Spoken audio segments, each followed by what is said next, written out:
Hmm.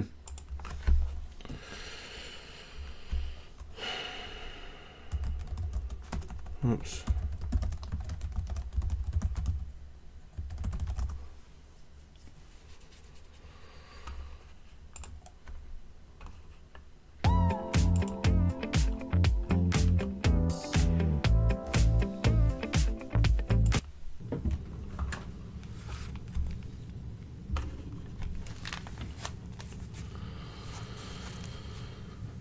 We just missed the weasel. What's his face? What's that guy's name? The slimy guy from New York? The Democratic whip? Mr. President, in 1938, Chuck Schumer. British Prime Minister Neville Chamberlain Oh, God. touted the now infamous Munich Agreement as a way to stave off Hitler's Nazi Germany. Oh, Lord. Prime Minister Chamberlain claimed it would, quote, secure peace in our time. A year later, Hitler invaded Poland and triggered World War II, a devastating conflict that left Europe in ruins and millions dead and displaced. Man. Over time, Chamberlain's name became synonymous with the term appeasement, for good reason. What does this have to do You with... see, Wait, while let me Chamberlain's guess. goal of peace may have been honorable, he was dangerously Let me naive guess. about the human nature of a tyrant in Germany who was bent on territorial ambition. This is about Russia and Ukraine. Pursuits that could only be Trump is thwarted Chamberlain. with a show of strength. Putin is Hitler. Trump's Well, appeasing President Putin. Trump's art of the deal opening negotiation with Vladimir Putin has the same odor of appeasement. Oh, Lord. Last week, Donald Trump announced he's ready to make a deal with Russian Isn't this about President Kash Putin Patel? over Ukraine, while apparently ignoring Well, Ukraine's apparently- key demands for peace. In fact, Trump and his fledgling defense secretary publicly gave away huge concessions at the start, Oh, apparently. signaling they would not insist on a return to Ukraine's sovereign 2014 borders or future NATO membership. It's also not clear from the administration's bewildering Munich Security Conference Whoops, sorry remarks about that. if President Trump plans to even include Ukraine or our European allies in the negotiations for the future of Ukraine. It is no wonder that in the United Kingdom, where they remember Chamberlain's folly all too well, Donald Trump's early pronouncements were lambasted for their misreading of history by leaders across the political spectrum. Let me share some of the things that have been said by our ally, United Kingdom, about Trump's opening bid to end the war in Ukraine. One member of Parliament lamented that the West now, quote, might be facing the worst betrayal of a European ally since Poland in 1945. And another said, surely Who's in our Europe, European we ally? understand that The no Ukraine? matter what we give Vladimir Putin, he's always going to want more. And one final member of Parliament, in a refrain I think best summarizes They are the so situation, upset said, that the money is there drying is up. less the art of a deal and more a charter for appeasement. President Trump has always had a strange affinity for autocrats and dictators, a troubling character weakness for the leader of the free world to have. He almost seems to want their adoration and admiration, especially compared to the clear-eyed leadership of previous leaders, even on the Republican side, like Ronald Reagan, who knew how to deal with the Soviets. But there are real consequences to Trump's autocratic liaisons for America and allied security, ones that Republicans in the Senate ought to take pretty seriously. His crazy rants about Greenland, Canada is a 51st state, Panama, and the so-called Gulf of Mexico may be Nope, amusing it's Gulf of America, my to friend. some, including himself, It's the Gulf of but it certainly America. does not portend well for a foreign policy of the United States. Simply caving in to Putin and walking away from Ukraine, just as Chamberlain did to Hitler, is an invitation for more confrontations in the future. Mr. President, before I was elected to the House of Representatives, in the 1970s, I was a guest of an organization known as the American Council of Young Political Leaders, ACYPL. They take young men and women who are aspiring to public office on trips to various parts of the world where you spend an extra amount of time to come to understand the situation. I was lucky. Why is it called I had an streaming opportunity test? to visit the Soviet Union in the worst Cold War atmosphere and environment. I was lucky. Why is it More than called 2.5 weeks in the Soviet Union, moving from one city to the other and seeing what Soviet communism looked like. During the course of that trip, we visited what was then a Soviet Republic of Lithuania. It had a personal appeal to me for family reasons. My mother was born in Lithuania and was an immigrant to the United States at the age of 2. Oh, nobody cares, bro. I'd never been there before, and I was shocked by what I saw. This once great country had become a vassal of the Soviet state, and the poor people there were struggling to maintain the most basic of freedoms. Lucky for me, a few years later, I was elected to Congress, serving first in the House and now in the Senate. And I've been able to see a dramatic rebirth of Lithuania. Of course, at the end of the Soviet Union, they had their chance and fought for democracy. They gave lives and blood for that purpose, but it worked. They won their freedom, their independence. Lithuania is not a big country with a big military budget. It is a small nation with a good military, but certainly no match for anyone like Russia today. They have been concerned ever since that the day would come when Russia would reassert its ownership of Lithuania, Latvia, and Estonia. And so that's why they became members of NATO. And what a celebration that brought on. Oh, bro, this guy's To realize finally that charismatic, they were isn't he? allies of the United States and had a NATO treaty to back them up, to protect them. Same is true of Poland. And of course, Poland means a lot to Chicago and Illinois, and they worried about the same fate. Now, having won their independence, will they see it threatened by Russia in the future? And so this decision by President Trump to reach out directly to Putin and To negotiate stop is the worrisome death. to me in many respects.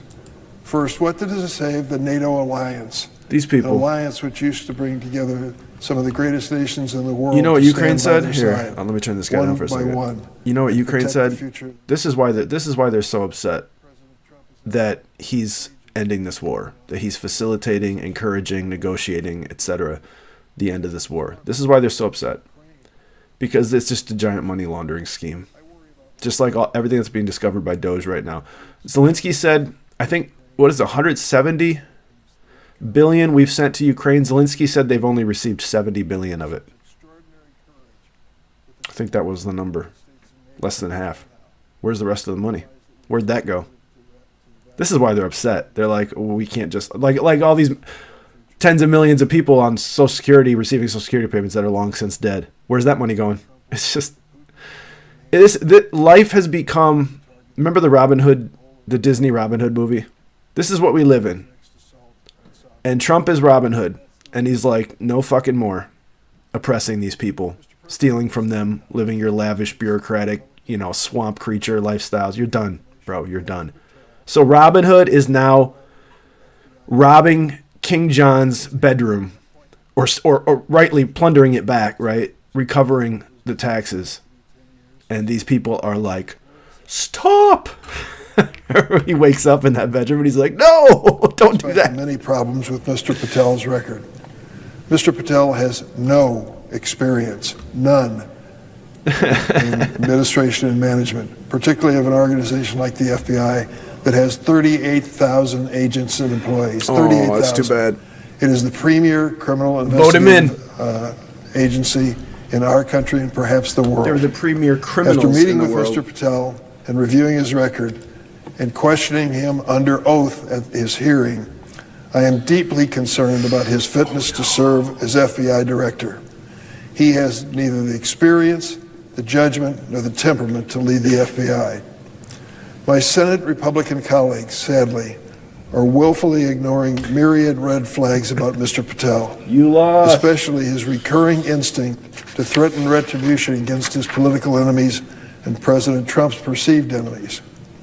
This is an extremely dangerous characteristic for someone who seeks to lead the nation's most powerful domestic investigative agency for the next 10 years. They have no self-awareness. Mr. Patel on day one plans to quote, I quote him It's directly. like, He you said know what this it's like? now. On day one, as director of the FBI, plans to, quote, shut down the FBI Hoover building and reopen it the next day as a museum of the deep state, close Amen. quote. You know what these people are like? Let me turn this guy down for a second. Punish myself, but You know what listening to these Democrats now is like?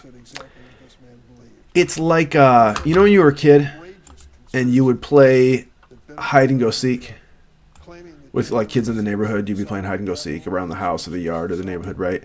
But as one game, you know, a game would end, everyone would get found, you have to start a new game. You know, so periodically there's like multiple games that get started. You know, we all find a new hiding spot. Democrats now are like, I feel like I've used this analogy before. Maybe I haven't. Democrats now are like that one kid who will not come out from everybody knows that the game's over. No one else is playing. We're starting a new game, right? But he like will not come out of his hiding spot. So you can't like he's the only person who thinks that he's still hiding in the game that was being played, right? He's like he just won't come out. And he's preventing any you know, I can't believe they still talk like this after the thrashing, after the rap video beatdown they just experienced in November. Like the fact that they still talk about that, they talk in terms of Kash Patel. Kash Patel's a potential to abuse the power of the FBI for retribution on Trump's perceived, notice the scare quote, perceived political enemies. It's like, bro, we just watched them do this to Trump for 8 years.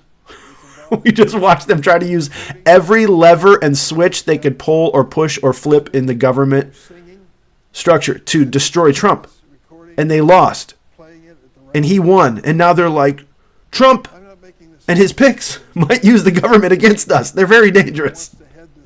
It's like, bro, come out from your hiding spot. The game is over. Before our hearing under oath.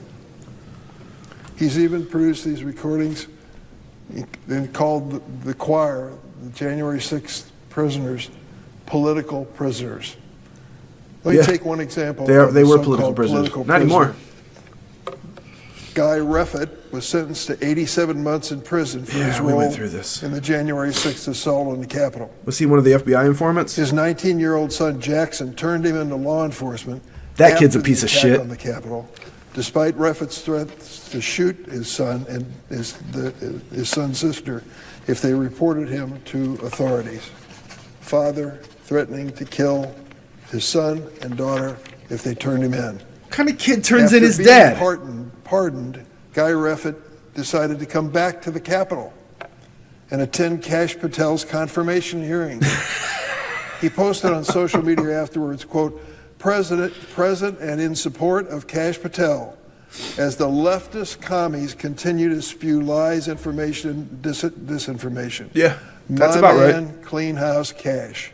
That's right. This man who brought a weapon into the Capitol was prosecuted for that. No one had weapons at Serving the Capitol. time, given a complete pardon by President Trump, then comes back to the Capitol to attend hearings and cheer on Kash Patel's nomination for director of the FBI.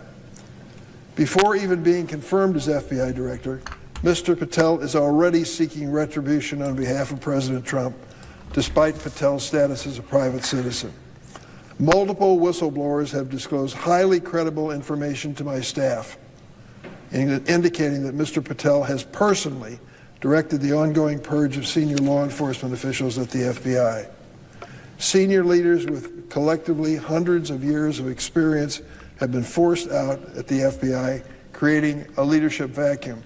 Mr. President, this has never happened in the history of the United States and the history of the FBI, that a new president would come into office and decide to clean the ranks of the Federal Bureau of Investigation.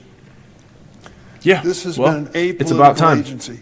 There's only one political appointee to the FBI, the director. All the others are professionals who have been dedicating their lives to law enforcement for years. Senior leaders who've shown their dedication to the United States are now being accused of suspect. They are for what? suspect. They were engaged in the investigation of the January 6th assault on the U.S. Capitol, an assault which I witnessed at this desk as I watched the Secret Service agents pull the vice president from that chair and take him out of the chamber as this mob assaulted the Capitol. It was real. In the FBI's long history, this has never happened before. Well, then don't steal elections. Keep in mind that the director, the only appointee of the FBI, and the leaders have been forced out despite their career commitment to law enforcement. This purge has dramatically weakened FBI's ability to protect the country from national security threats and it's made America less safe. If these whistleblower allegations are true, that Kash Patel, as a private citizen, has been orchestrating the purging of the ranks at the FBI because of political loyalty questions, I will tell you that he came dangerously close to perjuring himself during his nomination hearing when he was asked about the possible firings of FBI officials, and he answered under quote, oath, under quote, "I don't know what's going on right now at the FBI." Mr. President, we're told that's not true. He was personally involved in it, despite the fact that he said the opposite under oath before our committee.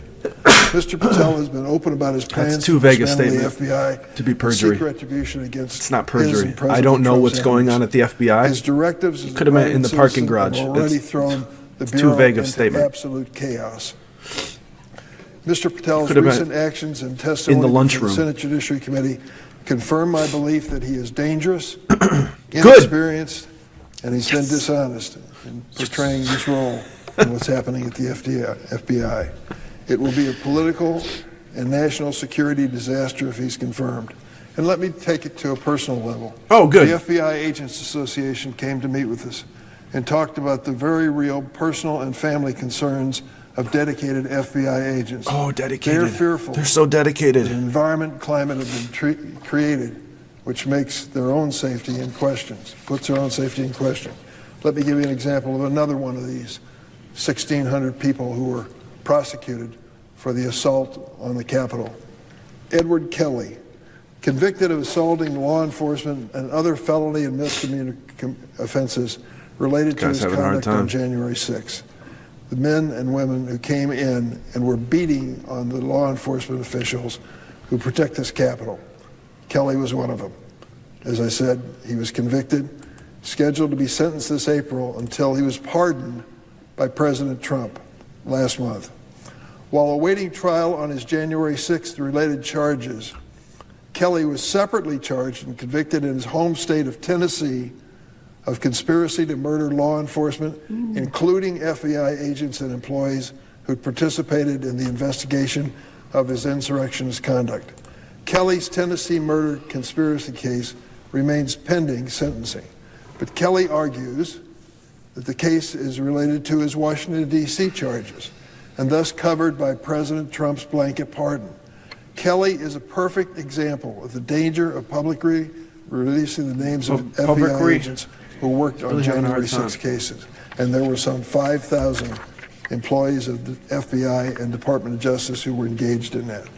If we value these men and women who risk their lives every day for the safety of the United States, we cannot allow Kash Patel to become director of that agency. It's and too we late. cannot run the risk that he'll use their names publicly as he has in his book, identifying his enemies list, to the detriment of these agents and their families. We owe it to them to stand by them as they have stood by us. I yield the floor. Good. Welcome back to Papa John's. I'm hand stuffing this mozzarella to make our epic stuffed crust pizza. Epic. Epic. Hey, we're making you an epic stuffed crust All right, pizza. sorry about that. Back to it.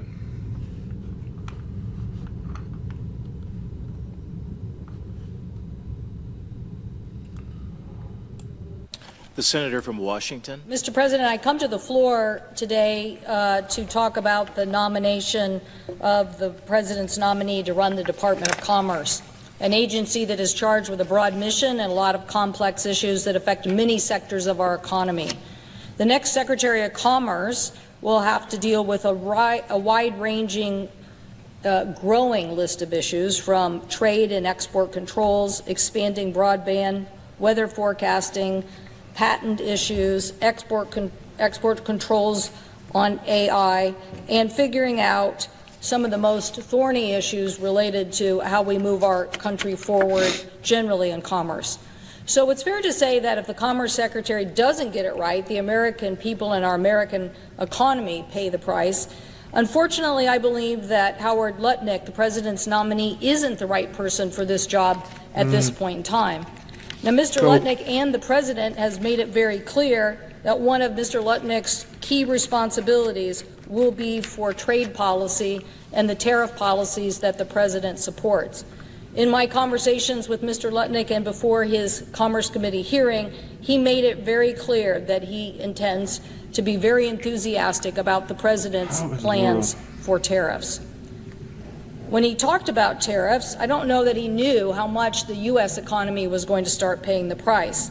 Talking to people throughout my state, I can tell you it's not lost on us, being a border state with Canada, how much this might affect us in oil and gas, in lumber, electric power, and many other issues of economic activity. Mr. Lutnick was for, as the President said, the expanded taxes on imported steel and aluminum and imposed across-the-board tariffs on China. As a result, China announced retaliatory tariffs, and other countries also promised to retaliate too.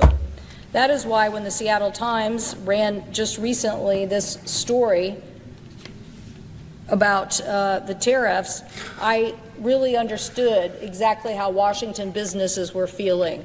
That they know that, one, this creates uncertainty, and they know that it raises costs. Now, Mr. President, I come from one of the most trade-dependent states in the nation. That's because we grow a lot of agricultural products that go to overseas markets. We make airplanes that go to a lot of overseas markets. We have a lot of software and software development. So the majority of companies and the majority of employees in our state basically are involved in things related to making and growing U.S. products that are shipped to overseas markets. My constituents want to see inflation come down, and they want us to lower costs, not increase them. Now that President Trump is teasing out even more tariffs in the coming days on autos, pharmaceuticals, and semiconductors, it's going to drive up costs for consumers. Another newspaper in my state, the Spokesman Review, hardly a liberal bastion in the state of Washington, also did a pretty big story about the trade and tariffs and what they put in a headline, Trump and inflation. I can tell you this, Mr. President, we can't afford inflation. We want prices to come down, whether that's on housing or whether that's on pharmaceuticals or whether that's on food prices. We know that tariffs can increase prices. Trump and inflation. So this but you're objecting to one of his who's picks. going to be involved in driving and if that pick doesn't go through, he's just going to pick somebody else. So how is this an argument against Trump's approach to I want to see in this job? The Secretary of Commerce job is to expand exports. I think with 95% of consumers living outside the United States, it is time to try to reach a process where we can get more products into those markets. I am also very concerned about how America maintains our competitiveness in an international marketplace if things are more expensive, particularly manufacturing. My state has been a great beneficiary of a renaissance in manufacturing for a whole lot of reasons, but because of the CHIPS and Science Act, the infrastructure bill, and the IRA bill. And all of those gave people a chance to bring supply chains back to the United States, start growing middle-class jobs in the United States of America again, and lowering costs. That is why we work so hard on the CHIPS and Science Act, something that was voted on here in a bipartisan fashion, led by then Commerce Secretary Raimondo, and a process that ultimately awarded billions of dollars to advance the domestic semiconductor manufacturing industry here. In total, negotiating 32 deals across 22 states. So I know that the presiding officer, the President, knows all about this as a member of the Commerce Committee, but there are many states that were the beneficiaries of these investments and are helping us bring even more of the domestic supply chain back to the United States. We learned during the chips crisis that even the God, how cost of a excruciating is used this? car went up $2,000. That's because chips were at a shortage, car industries, trucking industries couldn't even get enough chips to make and ship cars, and then the consequence was even used cars went up $2,000. So we don't want to recreate that again. We want a Commerce Secretary who's going to fight for the chips and science investment that's already been made in the electronic manufacturing process in the United States and keep the semiconductor industry right here. But unfortunately, Mr. Lutnick, before the committee, would not commit I thought to this was standing about by Kash. the commitments of the term sheets the Department of Commerce has already signed. In fact, before he was concerned, Reuters last week said the administration started telling companies that they might even revisit these agreements that have been signed. So let me be clear, Oh, here these are comes the heater. awards to critical states like Texas, New York, Ohio, Arizona, and Pennsylvania, and now the president is saying he is going to revisit those signed contracts. Delaying these projects also mean that we are delaying bringing the supply chain back to the United States, that we're making it harder for the United States to be competitive in an industry that is critical for us to lead, not just on the most advanced chips, but continuing in the manufacturing of semiconductors overall. In his Commerce Committee nomination, Mr. Lutnick also heard from members of both sides of the aisle about their support for the science part of the CHIPS and Science Act. These are amazing initiatives that brought coalitions of people together to catalyze new economic engines, in some cases in the most rural parts of the United States. Why? Because it's so expensive to do innovation in Silicon Valley, in Boston, and even in some parts of my state. So the whole point was to continue to make investments in test bedding and scaling technology so the United States would not lose out. And these awards have been made, but Mr. Lutnick also refused to commit to honoring those agreements and putting many of those issues at question. I know my colleagues on both sides of the aisle will continue to push for these investments. But today's nominee, if he's confirmed, is also going to be overseeing the Bureau of Industry and Security, which implements export controls and dual-use technology and have both commercial and military proliferation applications. That means you couldn't find a person whose day job is going to be more serious on export controls than Mr. Lutnick's. And yet, Mr. Put some makeup on. In the conversations that we had before the committee, All these I don't dumpy women. believe gave the committee a full understanding of what he was going to do to protect these interests. In fact, the administration has already abandoned something called the AI Safety Institute, which is widely supported literally by practically everybody in the AI sector and would help us remain a leader. This is the kind of standards that we would expect to be set and the kind of controls that we would hope would help the United States not have some vital technology exported outside the United States. But we also questioned Mr. Lutnick on his background with stablecoin. Mr. Lutnick and the stablecoin that he's been involved in has been considered a very good tool for the cryptocurrency system, but a target of very illicit funds. Some estimates are that as much as 60% of Tethered could be billions of dollars of illicit activities by people like North Korea, Southeast Asia, Mexican fentanyl pushers, cyber criminals, and all because of stablecoin. Now, Mr. Lutnick has an incredible personal story, losing his parents at a very young age, and also the tragedy that befell Cantor Fitzgerald when terrorists struck. So I know that Mr. Lutnick knows about terrorist organizations and has probably been affected for the rest of his life over that tragedy. But in the committee, when we were trying to get him to understand why we in the federal government put on sanctions against countries, and we want to hear a Commerce Secretary say, we agree with those sanctions, we're going to fight for those sanctions, we are going to fight anybody who tries to get around those sanctions. We asked Mr. Lutnick about ways to address the fact that maybe some large amount, $19 billion of Tether's funds might be illegal, illicit transactions. He said he thought that in the future, a software AI solution would All help right, stop we'll be that. back. Well, I was hoping that We'll be Mr. back Lutnick when would we be get back to more Kash. aggressive than that.